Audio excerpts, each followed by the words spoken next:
Voici la star des champignons. C'est l'espèce la plus utilisée dans tous les domaines. Dessins animés, publicité, couverture de livres.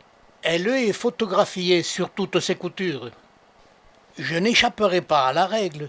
Influencé par cette célébrité, je vous la présente. Ce champignon, pour montrer sa beauté, n'a pas peur de soulever des montagnes, des mousses et des branches en se parant de multiples couleurs. Dans les bois, pour vous exciter à le cueillir, il exhibe toutes ses palettes de séduction. Il est toxique, d'où son appellation d'amanite tue-mouche. Et attention à nos faiblesses et notre sensibilité à la beauté. En vérité, il ne tue pas les mouches. C'est le contraire. Ce sont des petites mouches qui vont pondre leurs œufs. Et leurs larves dévoreront ce champignon. Pour ne pas tomber dans ces pièges, il faut bien le connaître. À sa naissance, il se présente comme un œuf. À ce stade, ne jamais les cueillir. Il peut ressembler à une amanite de César qui, elle, est délicieuse. Les voici à divers stades de développement, sous de multiples aspects. Là aussi, chaque mycélium de cette espèce donne des variantes dans les couleurs.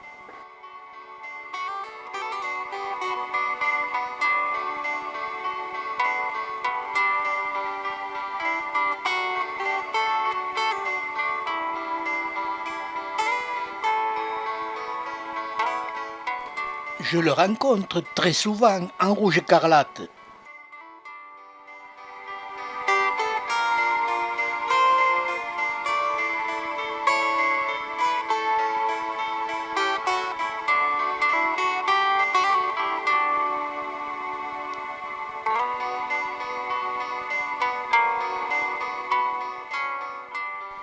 Devant ces beautés dans les bois, je m'émerveille, et je ne peux m'empêcher de les admirer.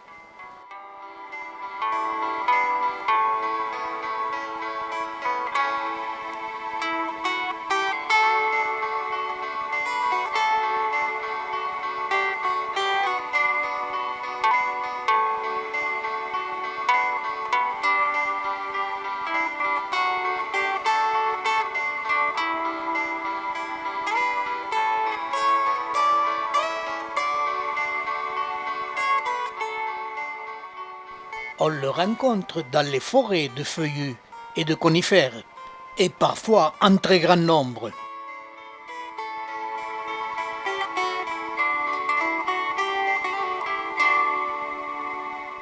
Il se présente très souvent avec des nuances orangées, ce qui a donné l'existence d'une variété. Mais où commence-t-elle ?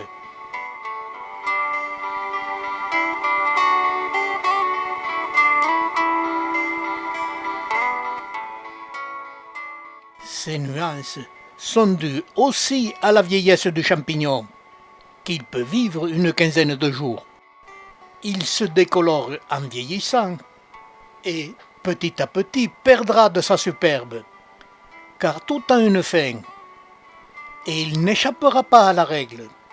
Parfois, il s'expose au soleil, il lui manque de l'humidité, il maigrit et se ride comme une pomme. Mais il finira quand même par mourir.